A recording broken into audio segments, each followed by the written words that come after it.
저도 고인의 가족입니다. 저는 윤지혜입니다.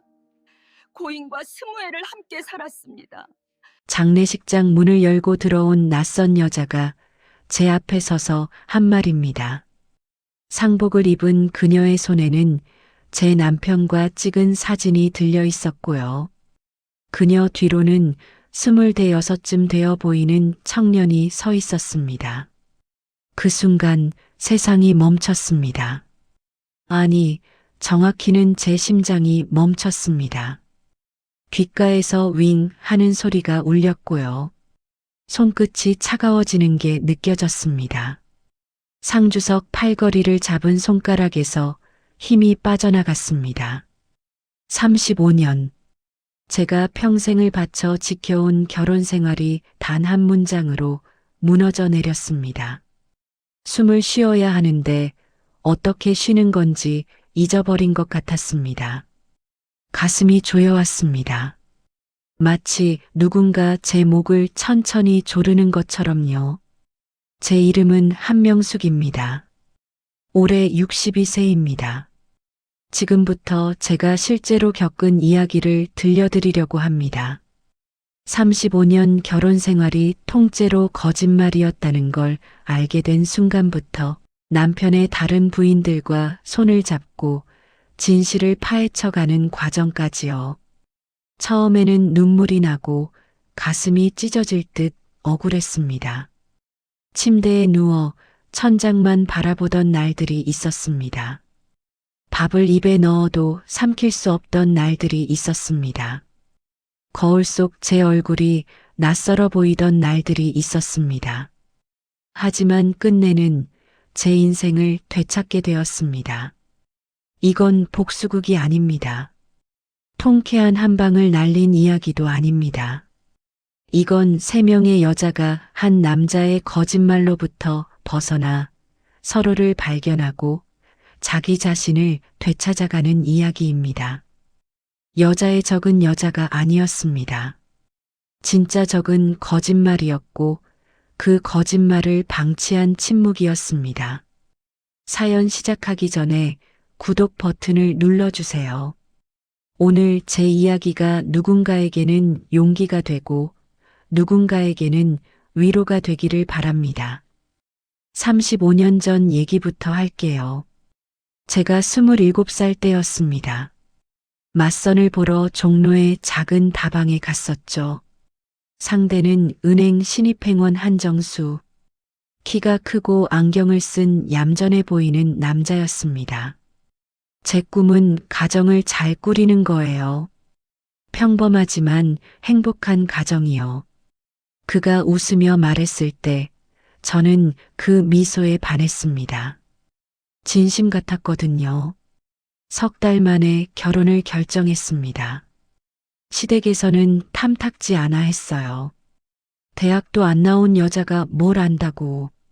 시어머니가 제 앞에서 대놓고 한 말입니다. 하지만 정수 씨는 저를 감싸줬어요. 어머니, 명숙이는 착한 사람이에요. 제가 책임질게요. 그 말을 믿었습니다. 신혼집은 작은 투룸 전세였습니다. 저는 매일 새벽 5시에 일어나 아침 식사를 준비했어요. 된장찌개, 계란말이, 김치. 남편이 좋아하는 메뉴들이었죠. 잘 먹었어요, 여보. 남편은 늘 만족스러워했고 저는 그게 좋았습니다. 2년 후 딸 혜진이가 태어났고 4년 후 아들 준호가 태어났습니다. 아이들을 키우느라 정신없는 나날들. 남편은 야근이 잦았지만 저는 이해했어요. 가족을 위해 열심히 일하는구나. 그렇게 믿었습니다. 20년이 흘렀습니다. 아이들이 대학에 가고 남편은 은행 지점장이 되었습니다. 우리는 강남의 아파트로 이사했고 경제적으로 안정됐죠. 명수가 고생 많았어. 당신 덕분이야. 남편이 가끔 제 손을 잡으며 말했습니다. 저는 행복했어요. 아니, 행복하다고 믿었습니다. 수요일과 금요일 남편이 늦게 들어올 때도, 토요일 아침 골프 간다며 나갈 때도, 일요일 오후 회사 일이 있다며 외출할 때도 의심하지 않았습니다. 그리고 35년째 되던 해, 남편이 회의 중 쓰러졌습니다. 심장마비. 병원에 도착했을 땐 이미 늦었다고 했습니다. 장례식장에서 사흘째 되는 날, 그 여자가 나타났습니다. 저도 고인의 가족입니다. 제 인생이 산산조각 나는 순간이었습니다. 그 여자가 나간 후, 장례식장이 다시 조용해졌습니다. 20회를 함께 살았습니다. 20회, 20년, 7,300일. 그 시간 동안 저는 무엇을 하고 있었을까요? 엄마, 괜찮아요? 딸 혜진이가 제 어깨를 잡았습니다. 응. 대답은 했지만 제 목소리가 아닌 것 같았습니다. 어딘가 멀리서 들려오는 것 같았습니다. 엄마, 저 여자 완전히 미친 사람이에요. 신경 쓰지 마세요. 혜진이의 목소리가 떨리고 있었습니다. 분노로요. 아니, 두려움으로요. 사기꾼 같아요. 아빠 돈 노리고 온 거예요. 내일 바로 변호사 선임할게요. 저는 고개를 끄덕였습니다. 하지만 제 머릿속은 다른 생각으로 가득했습니다. 그 여자의 눈빛, 사진 속 남편의 얼굴, 뒤에 서 있던 청년, 모두 진짜처럼 보였습니다. 그날 밤, 빈소를 정리하고 집으로 돌아왔습니다. 혜진이가 운전을 했습니다. 아들 준호는 조수석에 앉았습니다. 저는 뒷좌석에 혼자 앉아 창밖을 봤습니다. 밤에 서울이 지나갔습니다. 불빛들이 흘러갔습니다. 빠르게, 빠르게. 그런데 제 안의 시간은 멈춰 있었습니다. 집에 도착했습니다. 엄마, 들어가세요. 제가 물 좀 드릴게요. 혜진이가 제 팔을 잡고 안으로 들어갔습니다. 거실 불을 켰습니다. 환하게 밝아졌습니다. 하지만 이상했습니다. 이 집이 낯설었습니다. 소파, 식탁, TV, 선반 위에 가족 사진들. 모두 익숙한 것들인데 처음 보는 것 같았습니다. 엄마 앉으세요. 혜진이가 저를 소파에 앉혔습니다. 물을 가져왔습니다. 드세요. 저는 컵을 받았습니다. 들었습니다. 입에 갖다 댔습니다. 삼키려고 했습니다. 그런데 목이 막혔습니다. 물이 넘어가지 않았습니다. 컵을 내려놨습니다. 엄마. 혜진이의 목소리가 멀리서 들렸습니다. 엄마, 울어도 돼요. 참지 마세요. 울다니요.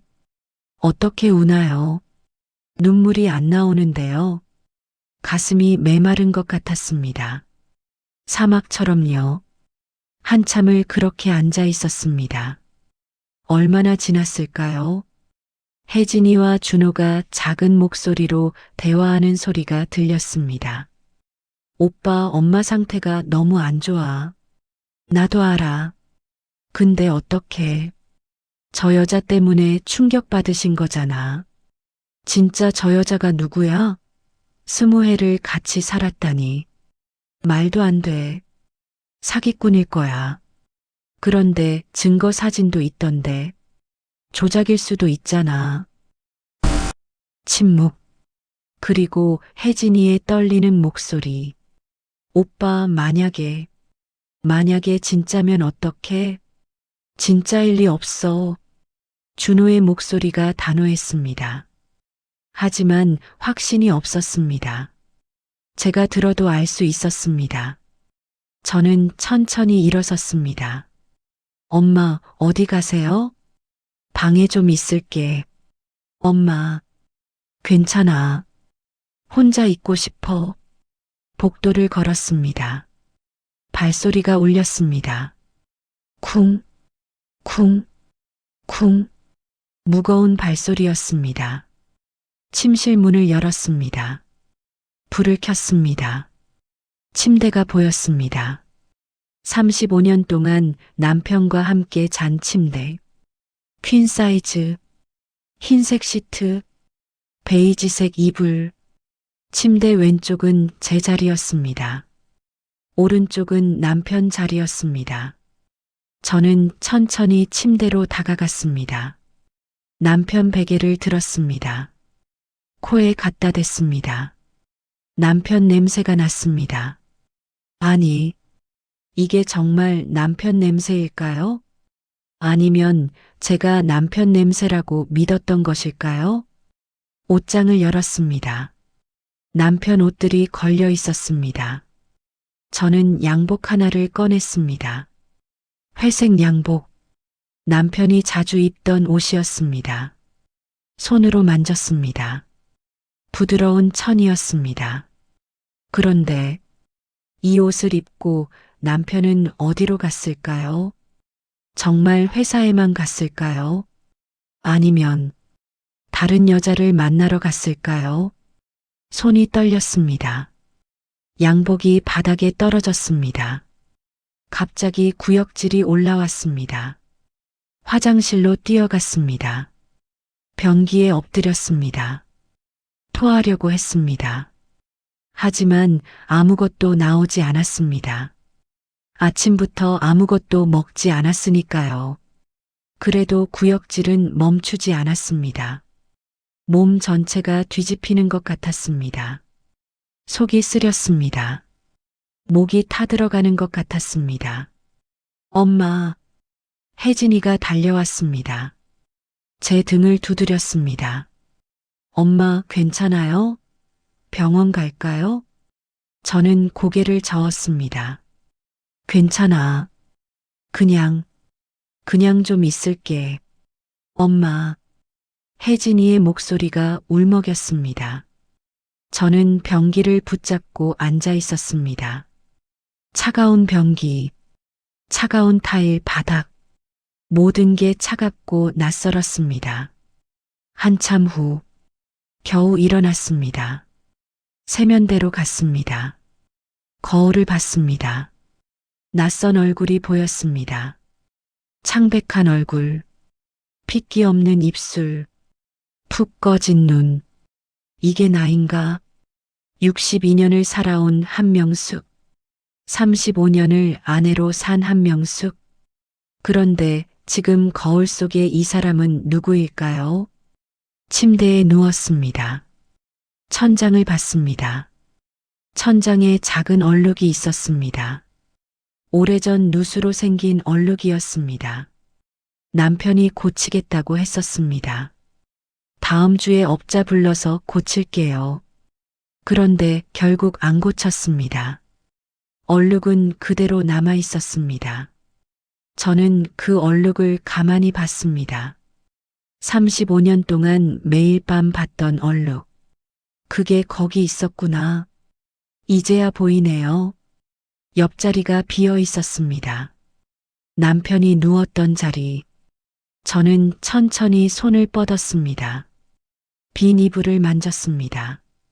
차가웠습니다.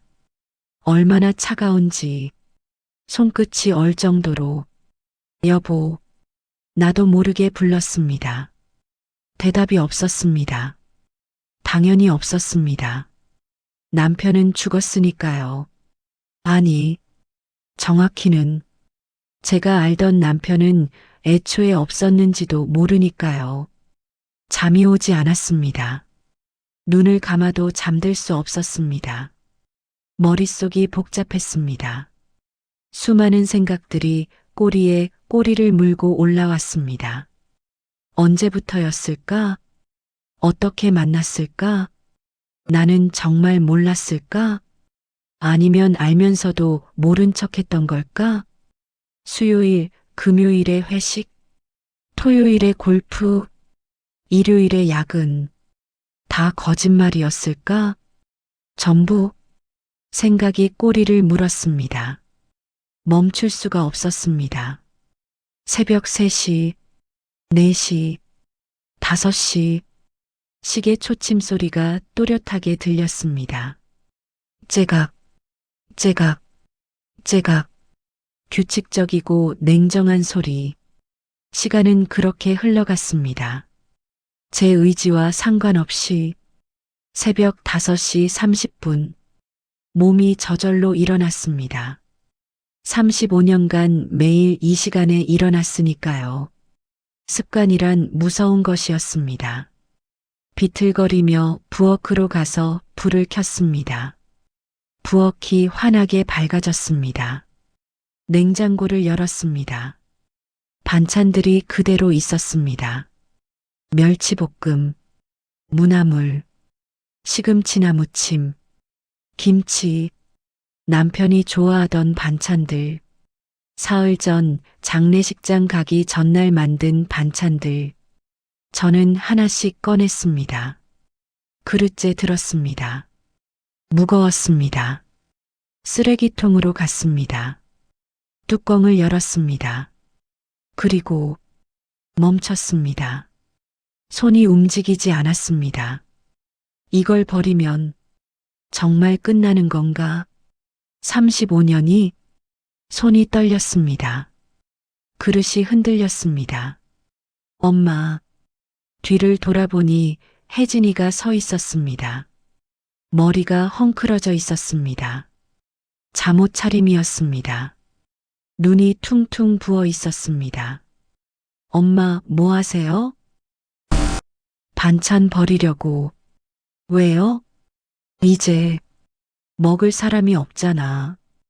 혜진이가 다가왔습니다. 제 손에서 그릇을 가져갔습니다. 냉장고에 다시 넣었습니다. 엄마, 아직은 안 돼요. 우리가 먹으면 돼요. 엄마가 만든 건데. 혜진이가 제 손을 잡았습니다. 엄마, 앉아요. 제가 밥 할게요. 아니야, 내가. 엄마는 앉아 계세요. 혜진이가 단호하게 말했습니다. 저는 식탁 의자에 앉았습니다. 혜진이가 밥을 했습니다. 서툰 솜씨로 쌀을 씻었습니다. 물이 넘쳐 흘렀습니다. 냄비에 된장찌개를 끓였습니다. 불 조절을 제대로 못했습니다. 끓어 넘쳤습니다. 계란말이를 부쳤습니다. 모양이 엉망이었습니다. 하지만 열심히 했습니다. 제 딸이, 35살 제 딸이 어머니를 위해 아침을 준비하고 있었습니다. 엄마, 다 됐어요. 혜진이가 상을 차렸습니다. 밥, 찌개, 계란말이, 김치. 간단한 상이었습니다. 드세요, 엄마. 혜진이가 숟가락을 내밀었습니다. 저는 숟가락을 받았습니다. 들었습니다. 밥을 떴습니다. 입에 넣었습니다. 씹으려고 했습니다. 그런데 목이 막혔습니다. 삼킬 수가 없었습니다. 엄마, 혜진이의 눈에서 눈물이 떨어졌습니다. 밥그릇 위로. 엄마, 이러면 안 돼요. 드셔야 해요. 저도 울었습니다. 처음으로. 남편이 죽고 처음으로 울었습니다. 아니, 정확히는 제 인생이 거짓이었다는 걸 알고 처음으로 울었습니다. 혜진이가 일어나 제 옆으로 왔습니다. 저를 껴안았습니다. 엄마, 괜찮아요. 다 괜찮아질 거예요. 괜찮을까요? 정말 괜찮아질까요? 35년이 거짓말이었는데요. 제 인생 절반이 허상이었는데요. 한참을 울었습니다. 혜진이 품에 안겨서 얼마나 울었을까요? 밥이 다 식었습니다. 찌개도 식었습니다. 그제야 저는 겨우 진정했습니다. 혜진이가 제 손을 잡았습니다. 엄마, 전 엄마 편이에요. 무슨 일이 있어도요. 그 말이 위로가 되었습니다. 조금 아주 조금. 그날 오전, 준호도 일어났습니다. 세 식구가 식탁에 앉았습니다. 어색한 침묵이 흘렀습니다. 엄마, 오늘 변호사 사무실 가야 해요. 준호가 조심스럽게 말했습니다. 유산 정리 때문에요. 응, 그 여자, 윤지혜가 또 올 수도 있어요. 제 손이 떨렸습니다. 엄마, 괜찮으시겠어요? 준호의 목소리가 걱정으로 가득했습니다. 괜찮아. 거짓말이었습니다. 괜찮을 리 없었습니다. 하지만 가야 했습니다. 진실을 알아야 했습니다. 오후 2시, 변호사 사무실.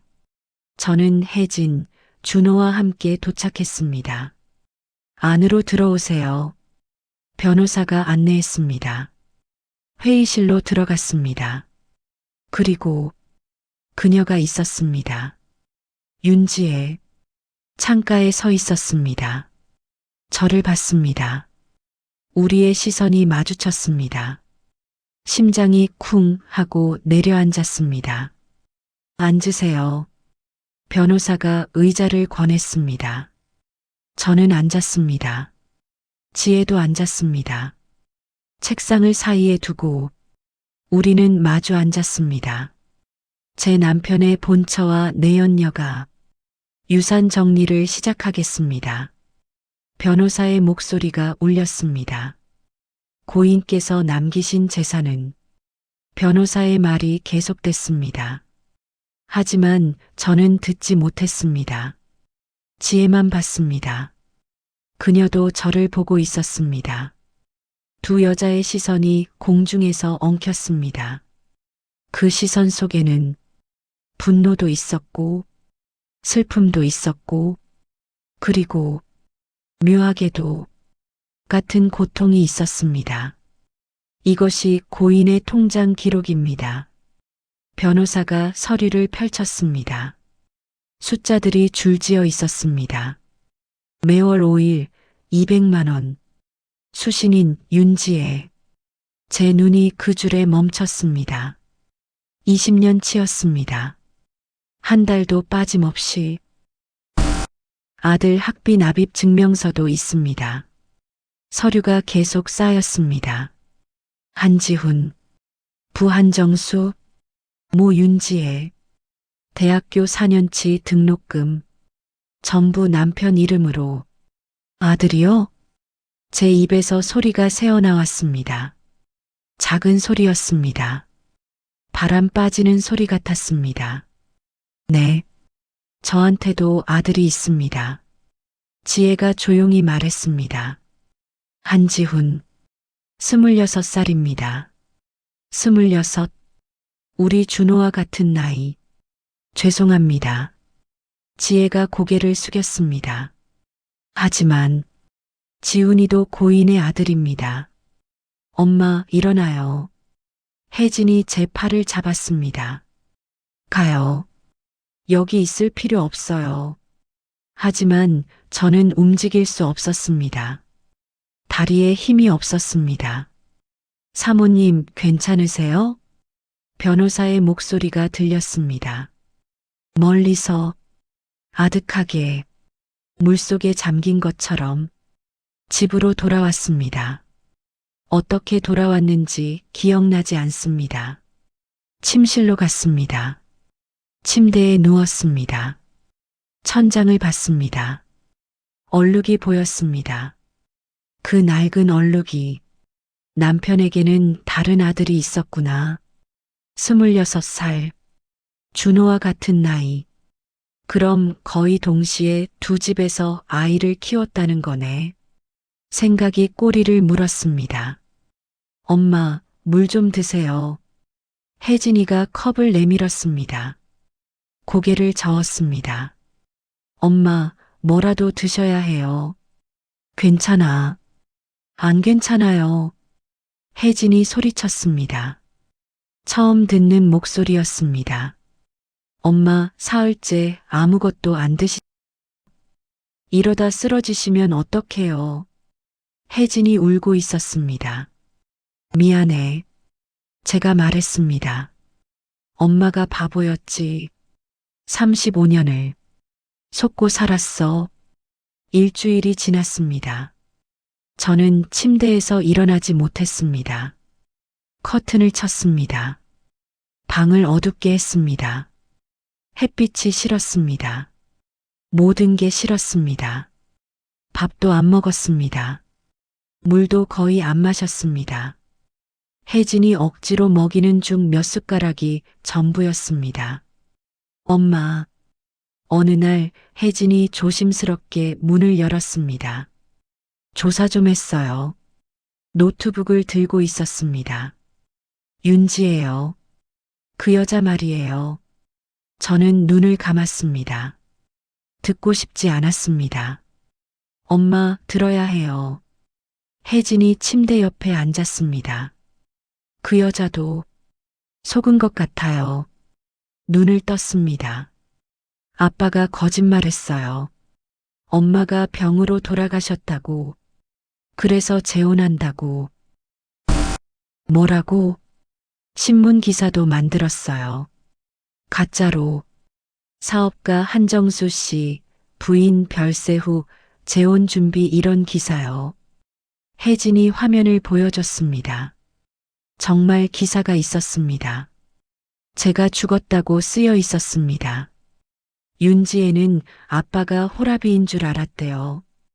20년 동안 혜진의 목소리가 떨렸습니다. 엄마, 그 여자도 피해자예요. 피해자. 저도 피해자. 그 여자도 피해자. 우리 둘 다. 그리고 엄마. 혜진이 또 다른 서류를 꺼냈습니다. 통장에 또 다른 출금 기록이 있어요. 또? 네. 매월 20일. 200만 원씩 이미선이라는 사람한테 3명, 남편에게는 3명의 여자가 있었습니다. 그날 밤, 저는 남편의 서재로 갔습니다. 책상 서랍을 열었습니다. 하나씩 뒤졌습니다. 서류들, 사진들, 수첩들, 그리고 비밀 서랍을 발견했습니다. 손가락으로 눌렀습니다. 딸각 열렸습니다. 안에 휴대폰이 있었습니다. 오래된 기종. 전원을 켜서 문자함을 열었습니다. 여보, 오늘 늦어요. 알았어요. 조심히 와요. 대화 상대 지혜. 사랑해요. 나도. 손이 떨렸습니다. 휴대폰이 바닥에 떨어졌습니다. 깨지는 소리가 났습니다. 마루에 주저앉아 하염없이 속절없이 울었습니다. 소리도 나지 않았습니다. 목이 메어서 이 사람은 나한테도 사랑한다고 했어. 그 여자한테도 사랑한다고 했어. 어느 쪽이 진짜였을까? 아니면 둘 다 거짓이었을까? 혜진이 달려왔습니다. 저를 일으켜 세웠습니다. 침대로 데려갔습니다. 이불을 덮어줬습니다. 엄마, 그 여자를 만나봐요. 혜진이 조용히 말했습니다. 윤지예요. 싫어. 엄마, 진실을 알아야 해요. 그래야 끝낼 수 있어요. 진실. 저는 진실이 알고 싶었을까요? 아니면 그냥 모르는 게 나았을까요? 엄마, 제가 같이 갈게요. 혼자 안 보내요. 혜진이 제 손을 잡았습니다. 따뜻한 손이었습니다. 그래. 겨우 대답했습니다. 만나보자. 여기에요. 혜진이 차를 세웠습니다. 봄날 꽃집. 작은 간판이 보였습니다. 유리문 너머로 여자가 보였습니다. 윤지에 꽃을 다듬고 있었습니다. 가위질이 조심스러웠습니다. 엄마, 들어가실 거예요? 혜진이 물었습니다. 저는 대답하지 못했습니다. 차 안에 앉아 한참을 그 가게를 봤습니다. 심장이 두근거렸습니다. 손이 차갑게 식었습니다. 들어가면 뭐라고 해야 하지? 무슨 얘기를 나눠야 하지? 엄마, 제가 같이 들어갈까요? 아니, 혼자 갈게. 괜찮으세요? 모르겠어. 솔직한 대답이었습니다. 문손잡이에 손을 얹었습니다. 잡아당겼습니다. 차 문이 열렸습니다. 그래도 내려서 꽃집 앞에 섰습니다. 유리문 너머로 지혜와 눈이 마주쳤습니다. 지혜의 손에서 가위가 떨어졌습니다. 딸그랑 소리가 들렸습니다. 들어오세요. 지혜의 목소리가 떨렸습니다. 안으로 들어갔습니다. 꽃향기가 코끝을 스쳤습니다. 백합, 장미, 카네이션. 앉으세요. 지혜가 의자를 내놨습니다. 저는 앉지 않았습니다. 서서 그녀를 봤습니다. 50대 중반. 화장기 없는 얼굴. 눈가에 주름. 떨리는 입술. 왜 오셨어요? 지혜가 조심스럽게 물었습니다. 진실이 알고 싶어서요. 당신이 정말 몰랐는지, 제가 있다는 걸. 침묵이 흘렀습니다. 정말 몰랐어요. 지혜의 목소리가 작았습니다. 20년 동안요? 말이 돼요? 제 목소리가 높아졌습니다. 저도 알아요. 믿기 어렵다는 거. 지혜가 눈물을 훔쳤습니다. 증거 있어요? 제가 물었습니다. 지혜가 안쪽 방으로 들어갔습니다. 곧 봉투를 들고 나왔습니다. 이거요. 서류들이 쏟아졌습니다. 신문기사, 사망진단서, 전부 조작된 것들, 제 이름으로 된, 이게 전부 가짜라는 거죠? 네. 손이 떨렸습니다.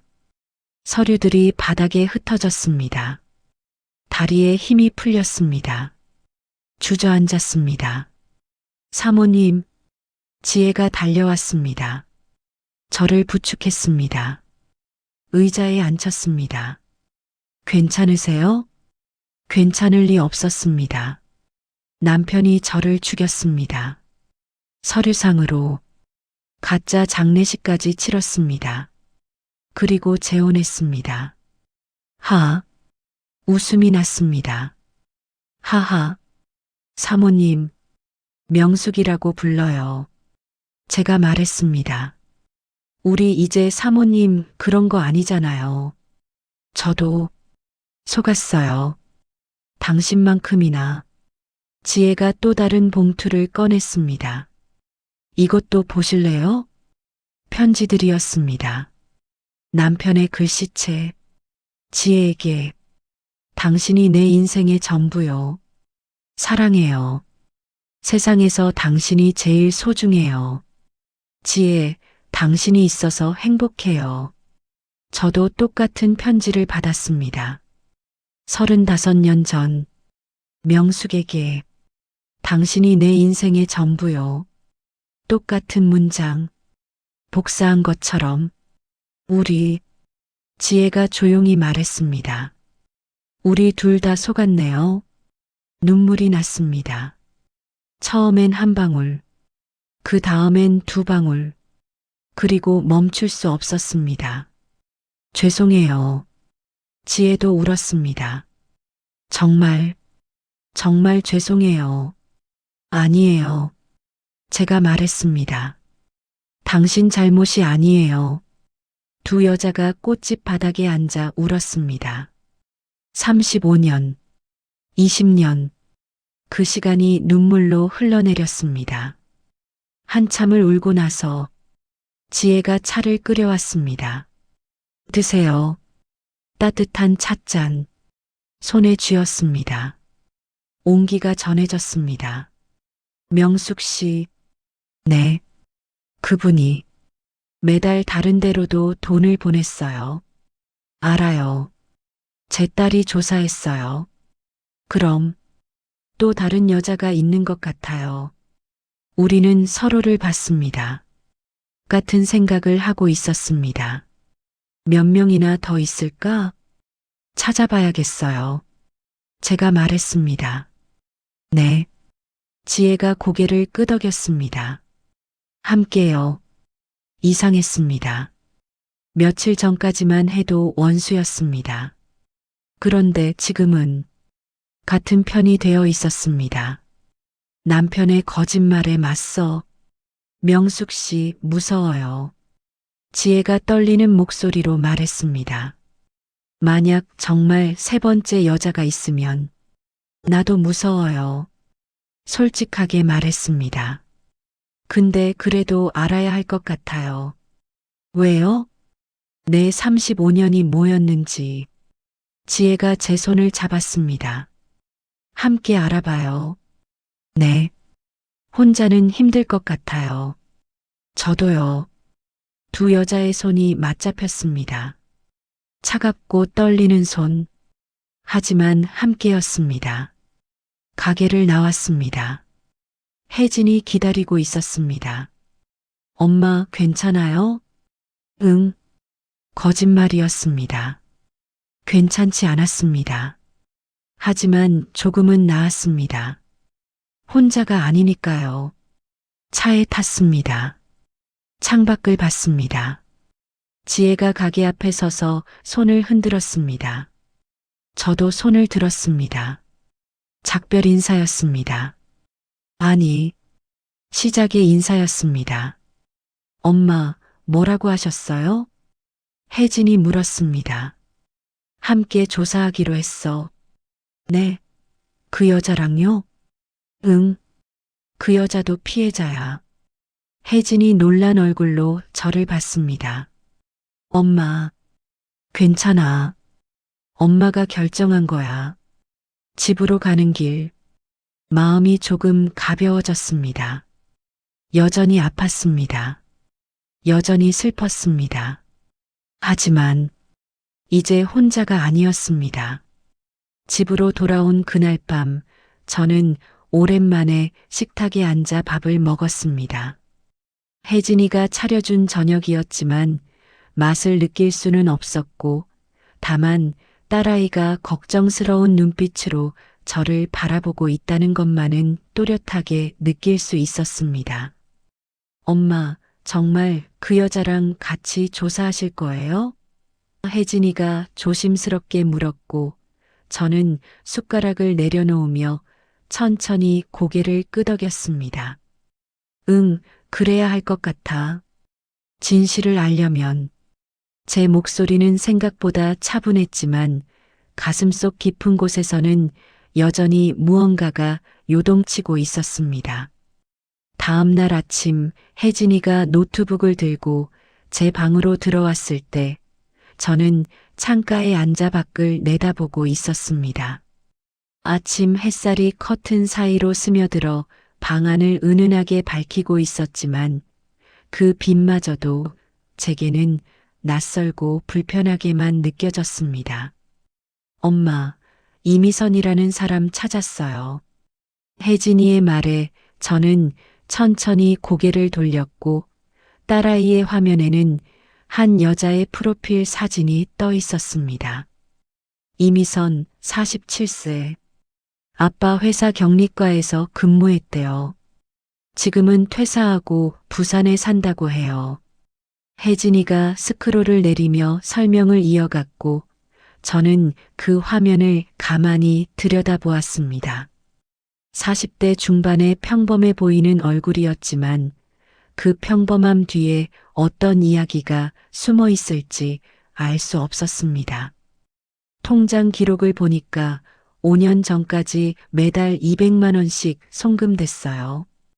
그 후로는 끊겼고요. 혜진이의 손가락이 숫자들을 짚어가며 보여줬고 저는 그 규칙적인 날짜들, 한 번도 빠지지 않은 그 성실함에 어이가 없어 헛웃음이 나왔습니다. 남편은 회사 일도 이렇게 성실하게 했을까요? 아니면 거짓말에만 이토록 철저했던 걸까요? 엄마, 이 사람한테 연락해 볼까요? 혜진이가 물었지만 저는 고개를 저었습니다. 아니, 직접 만나야 할 것 같아. 전화로는 진실을 알 수 없을 것 같아. 제 목소리는 떨리고 있었지만 결심은 확고했습니다. 그날 오후 저는 지혜에게 전화를 걸었습니다. 핸드폰을 귀에 갖다 대는 손이 떨렸고 신호음이 울리는 동안 심장이 불규칙하게 뛰었습니다. 여보세요? 지혜의 목소리가 들렸을 때 저는 잠시 말을 잇지 못하고 숨만 들이마셨습니다. 저예요, 명숙이에요. 아, 명숙 씨. 지혜의 목소리가 한결 부드러워졌습니다. 세 번째 여자 찾았어요. 이미선이라는 사람이에요. 전화기 너머로 지혜가 숨을 삼키는 소리가 들렸고 잠시 침묵이 흐른 후 그녀가 조용히 물었습니다. 어디 사는데요? 부산이요. 같이 갈래요? 제가 물었을 때 지혜는 잠시 망설이다가 대답했습니다. 네, 같이 가요. 혼자는 무서워요. 사흘 후 저희는 부산행 KTX를 탔습니다.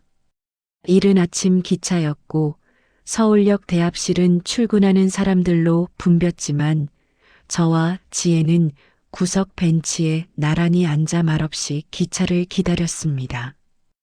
혜진이가 배웅을 나왔지만 준호는 오지 않았습니다. 아직도 지혜를 받아들일 수 없다는 표정이었지만 저는 아들을 탓하지 않았습니다.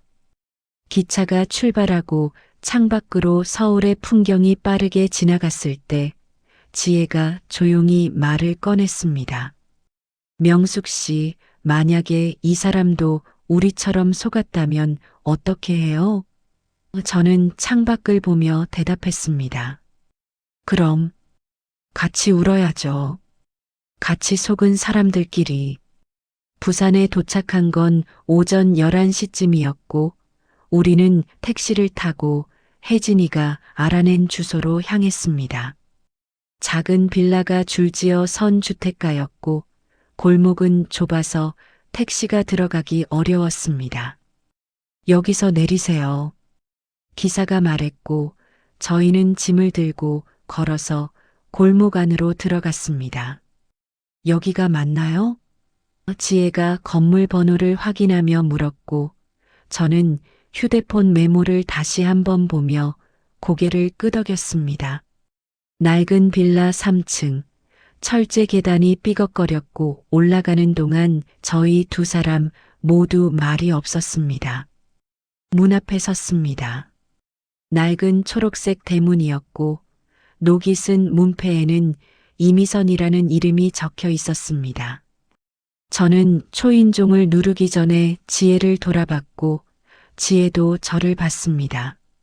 두 사람의 눈빛에는 같은 두려움이 담겨 있었습니다. 손가락이 초인종으로 향했고 누르는 순간 띵동하는 소리가 울렸습니다. 한참을 기다렸지만 아무 응답이 없었고 다시 한번 눌렀습니다. 누구세요? 안에서 여자 목소리가 들렸고 저는 떨리는 목소리로 대답했습니다. 이미선 씨 맞으세요? 한정수 씨 관련해서 여쭤볼 게 있어서요. 순간 안쪽이 조용해졌습니다. 마치 숨소리조차 멈춘 것 같은 정적이 흘렀고 그 침묵이 얼마나 길게 느껴졌는지 모릅니다. 그리고 천천히 문이 열렸습니다. 40대 중반의 여자가 서 있었습니다. 화장기 없는 얼굴, 간편한 집안 옷차림, 그리고 놀람과 두려움이 뒤섞인 표정이었습니다. 누구세요? 그녀가 다시 물었고 저는 천천히 입을 열었습니다. 저는 한명숙이고요. 이쪽은 윤지혜예요. 한정수 씨, 부인들입니다.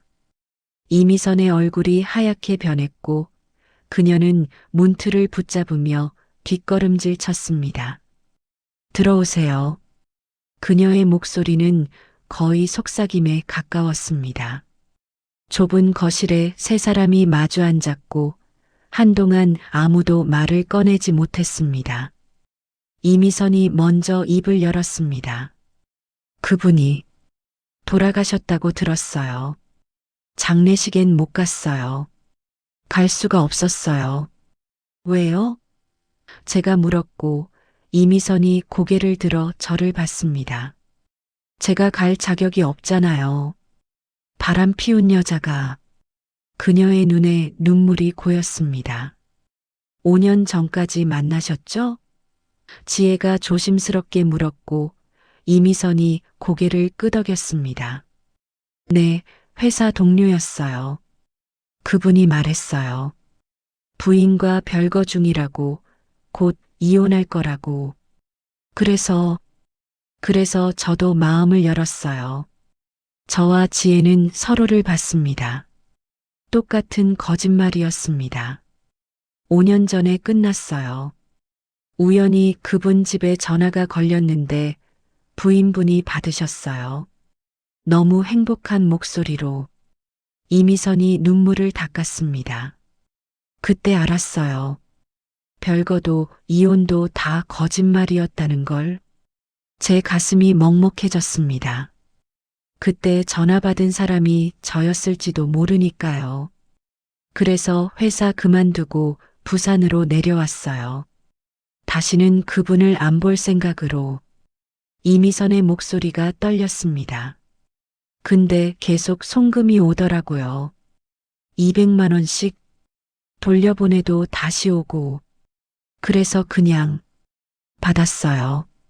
세 여자가 침묵 속에 앉아 있었고 그 정적 속에서 각자의 상처가 공기 중에 떠다녔습니다. 본처, 사실혼 부인, 회사 동료. 모두 한 남자에게 속았고 모두 같은 거짓말을 들었습니다.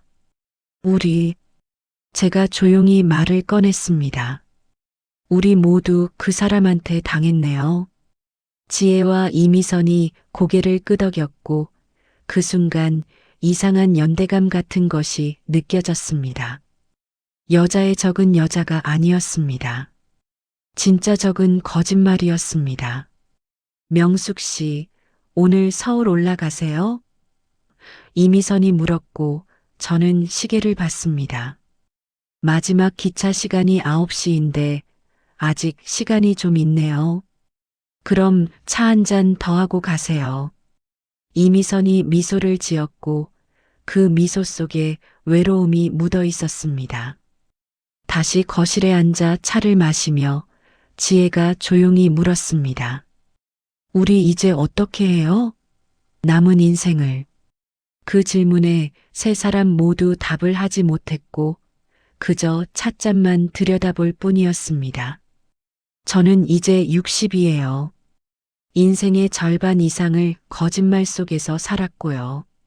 남은 시간을 어떻게 써야 할지 모르겠어요. 제가 말했을 때 목소리에 힘이 없었습니다. 저는 55이에요. 20년을 한 남자만 기다리며 살았는데 이제 와서 다시 시작하라니 막막해요. 지혜가 덧붙였고 이미선이 한숨을 쉬었습니다. 저는 47이에요. 가장 젊지만 가장 겁이 나요. 앞으로 30년을 더 살아야 하는데 뭘 하며 살아야 할지. 세 여자의 고백이 거실을 채웠고 그 솔직함 속에서 이상한 위로가 느껴졌습니다. 기차 시간이 다가왔고 저와 지혜는 짐을 챙겼습니다. 이미선이 현관까지 배웅을 나왔고 작별 인사를 하려는데 그녀가 갑자기 저희를 껴안았습니다. 고마워요, 와줘서. 혼자가 아니라는 게 이렇게 위로가 될 줄 몰랐어요. 그녀의 목소리가 떨렸고 저도 지혜도 그녀를 꼭 안아주었습니다. 세 여자가 좁은 현관에서 서로를 껴안고 있었고 지나가던 이웃이 이상한 눈으로 쳐다봤지만 우리는 신경 쓰지 않았습니다. 한참을 그렇게 있다가 떨어졌고 서로의 눈이 빨갛게 충혈되어 있었습니다. 부산역으로 가는 택시 안에서 지혜가 말했습니다. 명숙 씨, 우리 앞으로도 연락하고 지내요. 혼자는 힘들 것 같아요. 저는 창밖을 보며 고개를 끄덕였습니다. 그래요, 같이 견뎌요. 우리끼리. KTX가 부산역을 떠나 서울로 향할 때 저는 창밖의 어둠을 바라보며 생각했습니다. 인생이란 게 이렇게 예측 불가능한 것인지, 원수가 될 뻔한 사람들이 어느새 유일한 이해자가 되어 있다니. 남편은 우리를 갈라놓으려 했지만 결국 우리를 이어주었습니다. 서울로 돌아온 다음 날 아침, 저는 침대에 누워 천장을 바라보며 한 가지 결심을 했습니다. 시어머니를 만나야겠다고, 김옥순 씨를 만나 여쭤봐야겠다고. 그분은 정말 아무것도 몰랐던 걸까, 아니면 알면서도 침묵했던 걸까를 확인해야겠다고 생각했습니다. 남편이 20년 동안 두 집을 오갔다면, 아니 어쩌면 세 집, 네 집을 오갔다면 그 긴 시간 동안 정말 아무도 몰랐을까요? 시어머니는 정말 전혀 눈치채지 못했을까요? 아니면 알고 있었지만 며느리인 제게 말하지 않은 걸까요? 요양병원은 서울 외곽에 있었고 혼자 가기엔 먼 거리였지만 혜진이가 동행하겠다는 말을 거절하고 혼자 택시를 탔습니다. 엄마 혼자 가시면 안 돼요. 혜진이가 걱정스러운 얼굴로 말했지만 저는 고개를 저었습니다. 괜찮아. 이건 엄마 혼자 해야 할 일 같아. 딸아이의 불안한 눈빛을 뒤로하고 집을 나섰을 때 이른 아침 공기가 차갑게 뺨을 스쳤고 그 차가움이 정신을 또렷하게 만들어 주었습니다. 택시기사에게 주소를 알려주고 뒷좌석에 앉았을 때 창밖으로 서울의 풍경이 천천히 지나갔고 고층 빌딩들이 점점 낮아지더니 어느새 한적한 주택가로 바뀌었습니다. 병원 앞에 도착했을 때는 오전 10시쯤이었고 회색빛 건물이 흐린 하늘 아래 무겁게 서 있었습니다. 202호 김옥수님 면회 왔습니다. 안내 데스크에서 말했고 간호사가 고개를 끄덕이며 복도를 가리켰습니다. 2층 끝방이에요. 그런데 요즘 컨디션이 안 좋으셔서 오래 계시진 마세요. 엘리베이터를 타고 2층에 내렸을 때 긴 복도가 펼쳐졌고 소독약 냄새가 코를 찔렀으며 어딘가에서 들려오는 TV 소리가 을씨년스럽게 울렸습니다. 202호 문 앞에 섰을 때 손을 들어 노크하려다 멈췄습니다. 이 문 너머에 85세의 시어머니가 계시고 그분은 혹시 제가 올 줄 알고 계셨을까요? 심호흡을 하고 손등으로 문을 두드렸을 때 똑똑 소리가 고요한 복도에 울렸습니다. 들어오세요. 나긋한 목소리가 들렸고 문을 열었습니다. 시어머니는 창가 의자에 앉아 계셨고 무릎 위에는 낡은 성경책이 놓여 있었으며 독서용 안경을 쓴 채 저를 바라보셨습니다. 명숙이구나. 놀라지 않으셨습니다. 마치 제가 올 줄 알고 계셨다는 듯이 담담한 목소리였고 그 침착함이 오히려 저를 불안하게 만들었습니다. 어머니, 제 목소리가 떨렸지만 애써 평정을 유지하려 애썼고 시어머니는 안경을 벗으며 옆 의자를 가리켰습니다. 앉아라. 서 있으면 피곤하잖니. 저는 천천히 다가가 의자에 앉았고 시어머니와 제 사이에는 작은 탁자 하나가 놓여 있었으며 그 위에는 물컵과 약봉지들이 어지럽게 놓여 있었습니다.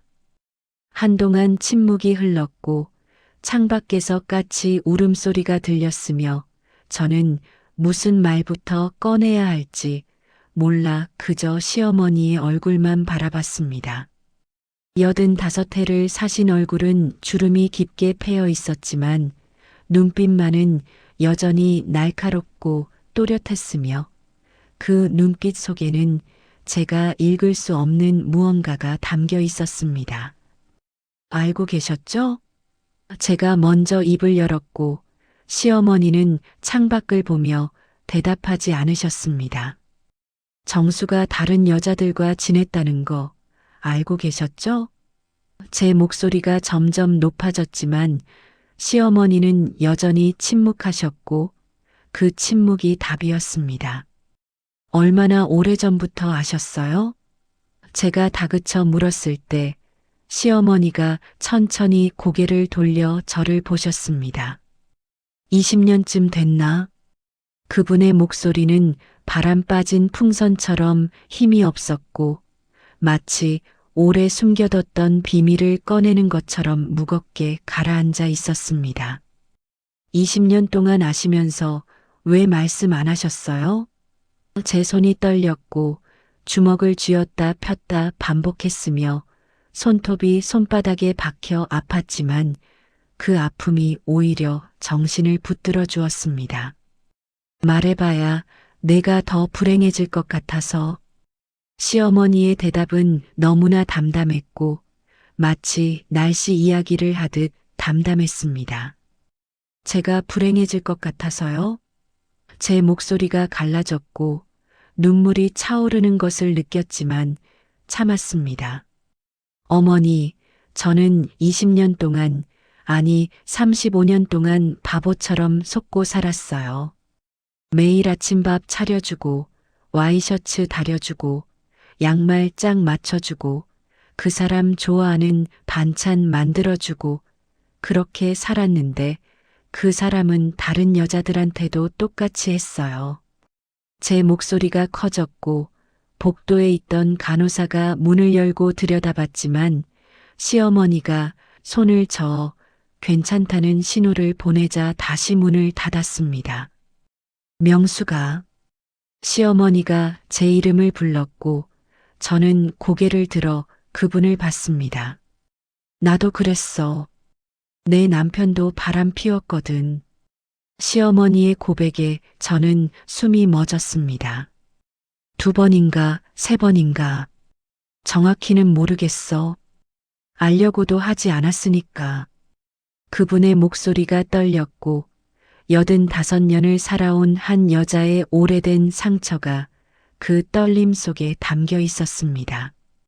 그때 나도 선택해야 했어.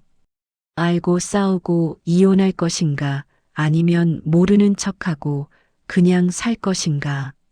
시어머니가 창밖을 보며 말을 이었고 그분의 옆얼굴에는 깊은 피로가 서려 있었습니다.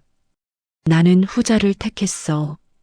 애들도 있고 집도 있고 체면도 있고 그냥 모르는 척하고 살았어. 50년을. 그래서 며느리인 저한테도 그렇게 하라고 하시는 거예요? 그냥 참고 살라고요? 제 목소리에 분노가 섞였고 시어머니는 천천히 고개를 저으셨습니다.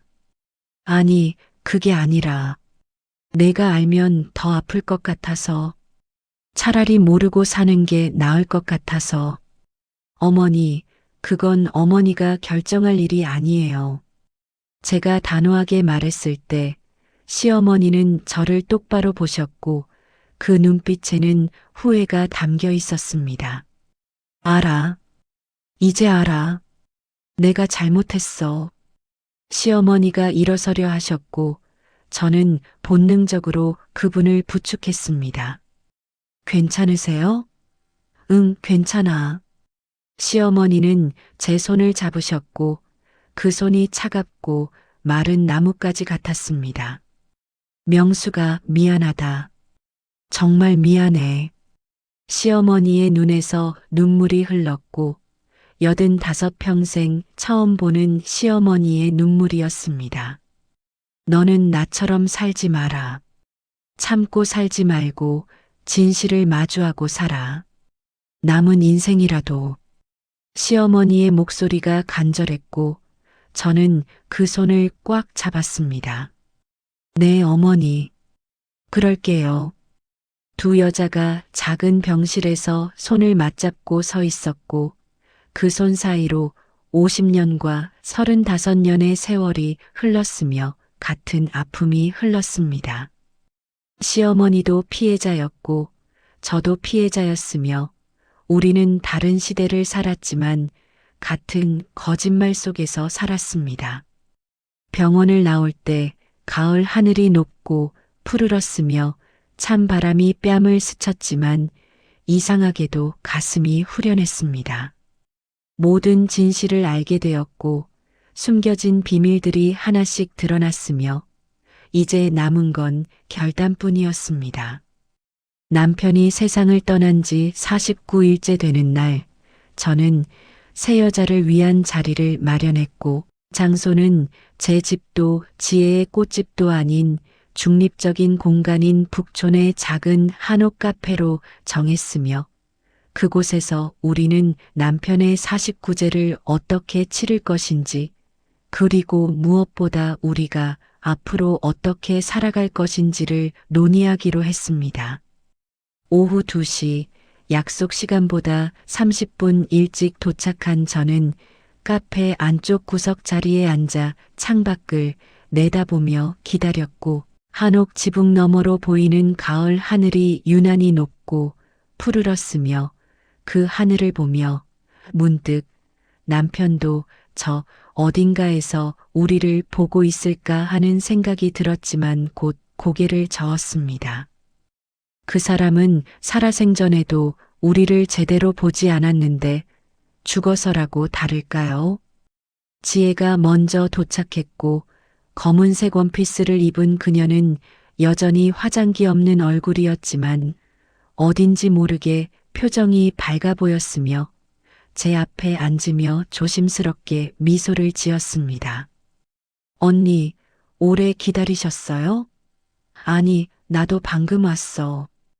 우리는 자연스럽게 서로를 언니 동생으로 부르게 되었고 그 호칭 속에는 이상한 친밀감이 담겨 있었습니다.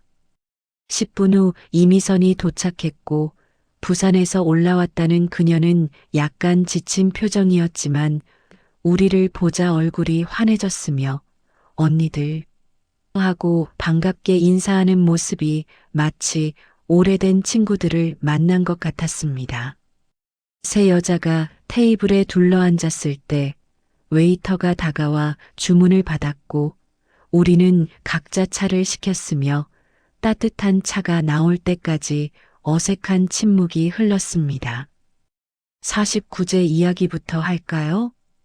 제가 먼저 입을 열었고 지혜와 이미선이 고개를 끄덕였습니다.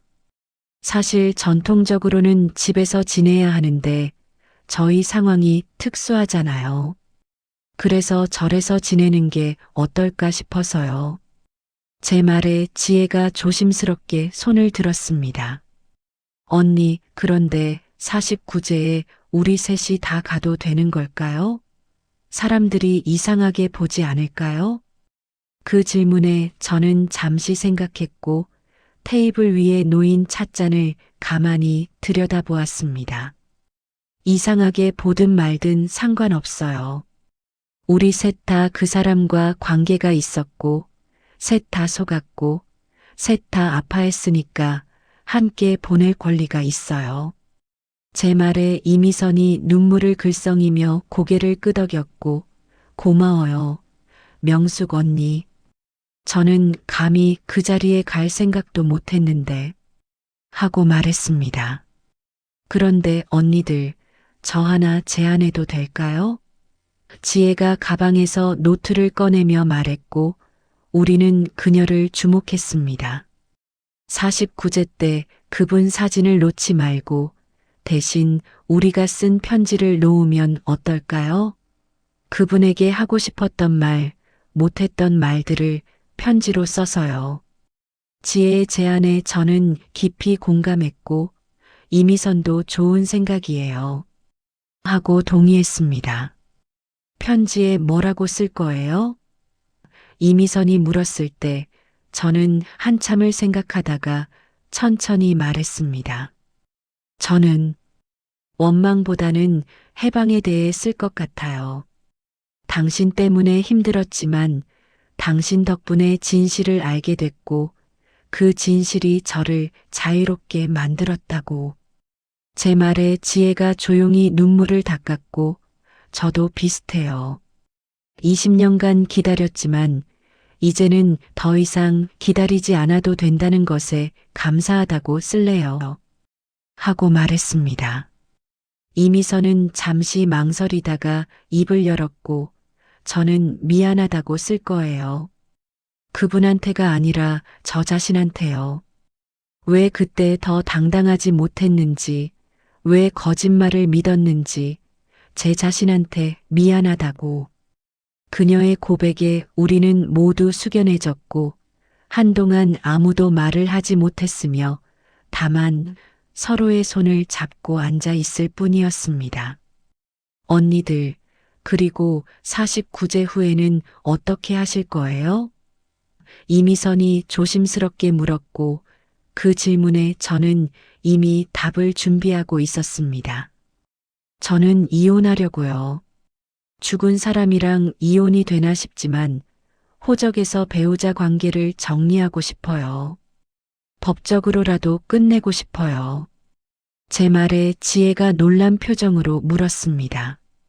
그럼 유산은요? 법적으로 언니가 다 받을 수 있잖아요. 반씩 나눠요. 제가 단호하게 말했고 지혜와 이미선이 동시에 네 하고 되물었습니다. 지혜 씨는 20년을 그 사람과 살았고 이미선 씨도 5년을 관계를 유지했어요. 저만 권리가 있는 게 아니에요. 우리 셋이서 공평하게 나눠요. 제 말에 지혜가 눈물을 흘리며 손사래를 쳤고 언니, 그럴 수 없어요. 법적으로 언니 거예요. 하고 말했지만 저는 고개를 저었습니다. 법이 뭐가 중요해요. 우리 셋 다 그 사람한테 인생을 바쳤잖아요. 그 대가는 공평하게 받아야 해요. 제 말에 이미선이 테이블에 얼굴을 묻고 흐느꼈고 언니 고마워요. 정말 고마워요. 하는 그녀의 목소리가 떨렸으며 저는 그녀의 등을 쓰다듬어 주었습니다. 그리고 한 가지 더 제안이 있어요. 제가 말을 이었고 두 사람이 저를 주목했습니다.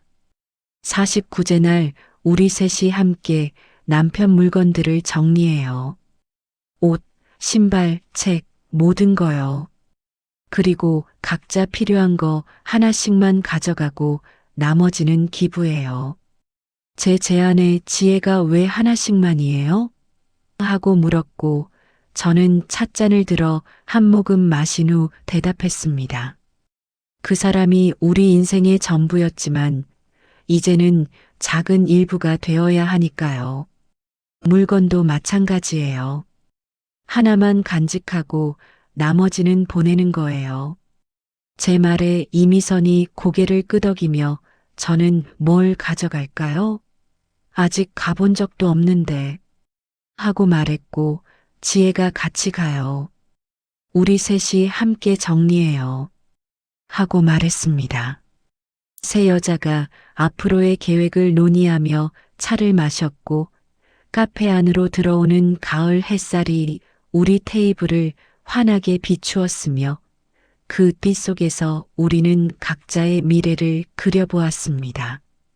남편이 세상을 떠난 지 정확히 49일째 되는 날 아침, 하늘은 구름 한 점 없이 맑았고 가을 햇살이 온 세상을 금빛으로 물들이고 있었으며 저는 검은색 한복을 꺼내 입으면서 오늘이 진짜 마지막 작별이 될 것이라는 걸 느꼈습니다.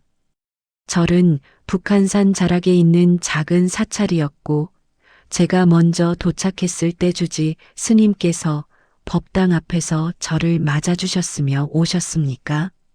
안으로 들어오시죠. 하는 스님의 목소리가 아침 공기처럼 맑고 고요했습니다. 법당 안으로 들어갔을 때 향 냄새가 코끝을 스쳤고 불단 앞에는 작은 상이 차려져 있었으며 그 상 한가운데에는 남편의 사진이 아닌 흰 천으로 덮인 작은 상자가 놓여 있었습니다. 곧이어 지혜가 도착했고 그녀도 검은색 한복을 입고 있었으며 손에는 흰 봉투를 들고 있었는데 그 안에 자신이 쓴 편지가 들어있을 것이라는 걸 알 수 있었습니다.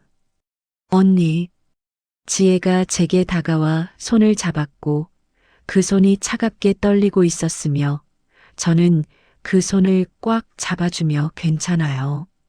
하고 속삭였습니다. 이미선이 마지막으로 도착했을 때 그녀는 평소와 달리 화장을 하고 있었으며 검은색 투피스를 입은 모습이 생각보다 단정하고 의젓해 보였고 언니들, 늦어서 죄송해요. 하며 숨을 헐떡이는 그녀를 보며 저는 천천히 와도 돼요. 서두르지 마세요. 하고 말했습니다.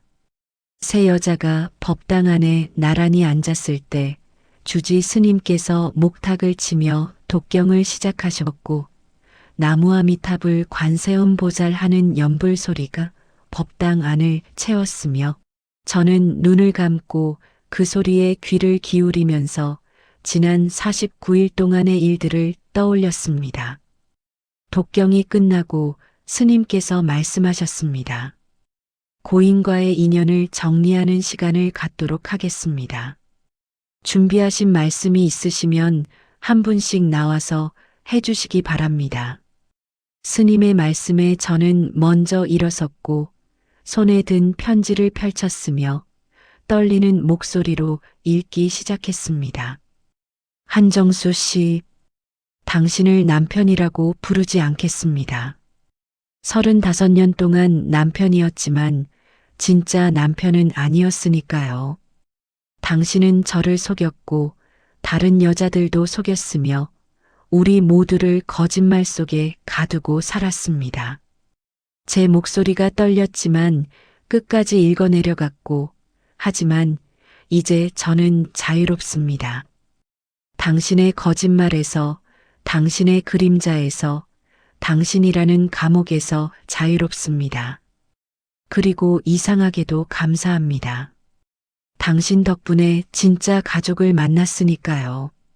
편지를 다 읽고 불단 앞 상자에 넣었을 때 뒤에서 지혜와 이미선이 흐느끼는 소리가 들렸고 저도 눈물을 참을 수 없어 조용히 울면서 자리로 돌아왔습니다. 지혜가 두 번째로 나왔고 그녀는 편지를 읽는 내내 울먹이며 목소리를 가다듬어야 했습니다. 20회를 당신만 기다렸습니다. 일주일의 사흘, 당신이 오는 날만 살았고 당신이 없는 나흘은 그저 견디는 시간이었습니다. 지혜의 목소리는 비통했지만 동시에 담담했고 이제는 더 이상 기다리지 않겠습니다. 기다림은 끝났고 제 인생은 이제부터 시작입니다. 하는 그녀의 마지막 문장에는 결연함이 담겨 있었습니다.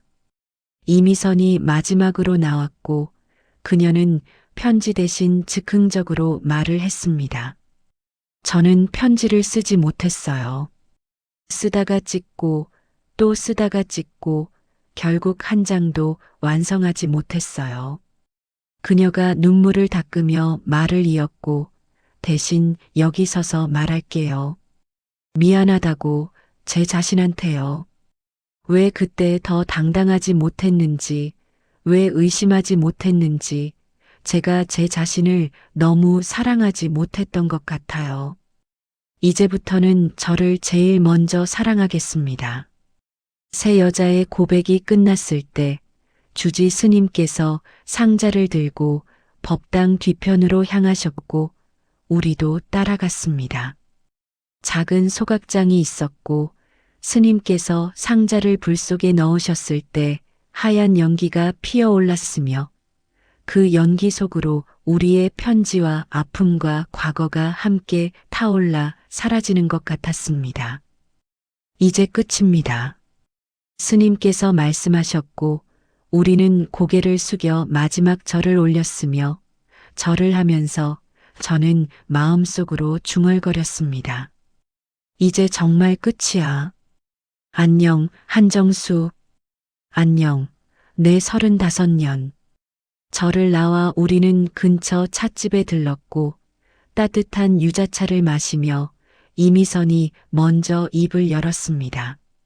언니들, 이제 정말 끝난 것 같아요. 가슴이 뻥 뚫리는 것 같아요. 지혜도 고개를 끄덕이며 저도요. 20년 동안 짊어지고 다녔던 짐을 내려놓은 것 같아요.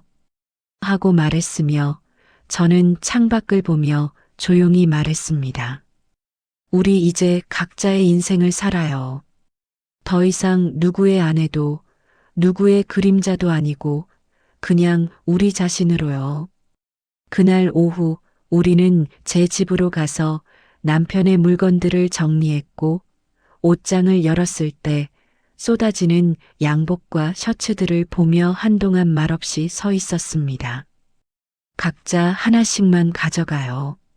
제 말에 지혜는 넥타이 하나를 골랐고 이미선은 만년필을 선택했으며 저는 결혼 반지를 손에 쥐었습니다. 이제 이것들은 우리 기억 속에서만 존재하는 거예요. 제가 말했을 때 세 사람 모두 조용히 고개를 끄덕였습니다. 나머지 물건들은 모두 기부하기로 했고 박스에 차곡차곡 담으면서 우리는 각자의 추억을 정리했으며 마지막 박스를 닫았을 때 이상하게도 후련함과 동시에 허전함이 밀려왔습니다. 1년이 흘렀습니다.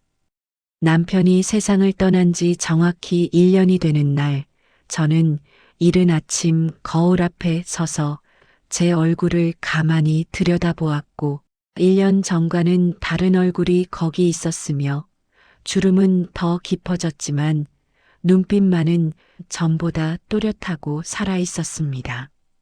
오늘은 남편의 일주기 제사를 지내는 날이었지만 전통적인 방식은 아니었고 우리만의 방식으로 세 여자가 함께 만드는 새로운 형식의 제사였으며 장소는 작년 49제를 지냈던 그 한옥 카페로 정했습니다. 오전 10시 카페에 가장 먼저 도착한 저는 테이블을 정리하며 1년 전을 떠올렸고 그때는 분노와 슬픔과 배신감으로 가득했었는데 지금은 그 감정들이 많이 가라앉았으며 대신 담담한 수용과 조용한 평화가 자리 잡고 있었습니다. 지혜가 두 번째로 도착했고 그녀는 예전보다 훨씬 밝은 표정이었으며 머리를 짧게 자르고 화사한 색깔의 블라우스를 입은 모습이 새로운 사람처럼 보였습니다. 언니, 오래 기다리셨어요? 아니, 나도 방금이야. 그런데 머리 자르니까 훨씬 젊어 보이네. 제 말에 지혜가 수줍게 웃으며 제 인생도 새로 시작하는 기분으로요. 하고 대답했습니다. 이미선이 마지막으로 도착했을 때 그녀는 밝은 미소를 띠고 있었고 손에는 큰 꽃다발을 들고 있었으며 언니들, 이거 우리 셋이 함께 놓을 꽃이에요. 제가 지혜 언니 가게에서 특별히 주문했어요. 하는 그녀의 말에 지혜가 맞아요. 저희 가게 베스트셀러 부케예요. 하며 장난스럽게 웃었고 우리는 함께 웃으며 테이블에 꽃을 놓았습니다. 제사상은 간소했지만 정성스러웠고 과일, 떡, 전 그리고 작은 밥 한 그릇이 전부였으며 전통 제사와 다른 점은 제사상 한가운데 남편의 사진이 없다는 것이었습니다. 대신 우리가 함께 쓴 문구가 작은 액자에 담겨 놓여 있었고 그 문구는 한정수, 당신 없이 우리는 더 솔직해졌습니다. 라는 짧지만 강렬한 문장이었습니다. 이제 시작할까요?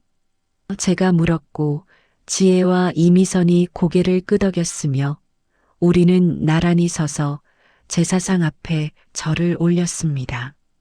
한 번, 두 번, 이렇게 두 번의 절을 올리고 일어섰을 때 묘하게도 가슴이 후련했으며 1년 동안 쌓여있던 마지막 응어리가 풀리는 것 같았습니다. 이제 각자 1년 동안의 이야기를 나눠볼까요? 지혜가 제안했고 우리는 테이블에 둘러앉아 차를 마시며 각자의 변화에 대해 이야기하기 시작했습니다. 지혜가 먼저 입을 열었습니다. 저는 꽃집을 확장했어요. 작년보다 2배 크기로요. 그리고 직원도 2명 뽑았고요. 20년 동안은 누군가를 기다리느라 제대로 일에 집중하지 못했는데 이제는 정말 제 일에 몰두하고 있어요. 그녀의 목소리에는 자부심이 묻어났고 그리고 한 달에 한 번씩 꽃꽂이 수업도 하고 있어요. 혼자 사는 중년 여성들을 위한 클래스인데 반응이 정말 좋아요. 하는 말에 제가 박수를 쳤습니다. 이미선이 다음으로 이야기를 꺼냈고 저는 부산에서 작은 카페를 열었어요. 바다가 보이는 카페인데요. 손님들이 와서 차 마시며 힐링하는 공간으로 만들었어요. 그녀의 얼굴이 환하게 빛났고 그리고 요즘은 베이킹도 배우고 있어요. 다음에 언니들 오시면 제가 직접 만든 케이크 대접할게요. 하는 말에 우리는 모두 당장 다음 주에 갈게 하며 웃었습니다. 제 차례가 되었을 때 저는 잠시 망설이다가 천천히 말을 시작했습니다. 저는 대학원에 등록했어요. 다시 공부를 시작한 거죠. 사회복지학과인데 저처럼 인생의 후반부에 새로운 길을 찾는 여성들을 돕고 싶어서요. 제 고백에 지혜와 이미선이 놀란 표정으로 저를 바라봤고 언니, 정말 멋있어요. 이미선이 감탄하며 말했습니다. 그리고 혜진이랑 준호도 많이 변했어요. 처음엔 제가 새로운 길을 가는 걸 걱정했는데 지금은 오히려 응원해주고요. 특히 혜진이가 이번에 여성 인권 변호사로 방향을 틀었는데 제 이야기가 영향을 줬대요. 제 말에 지혜가 눈물을 글썽이며 우리가 겪은 일이 헛되지 않았네요. 하고 말했고 저는 그녀의 손을 잡으며 고개를 끄덕였습니다. 그리고 언니들, 저 시어머니를 요양원에서 모셔왔어요.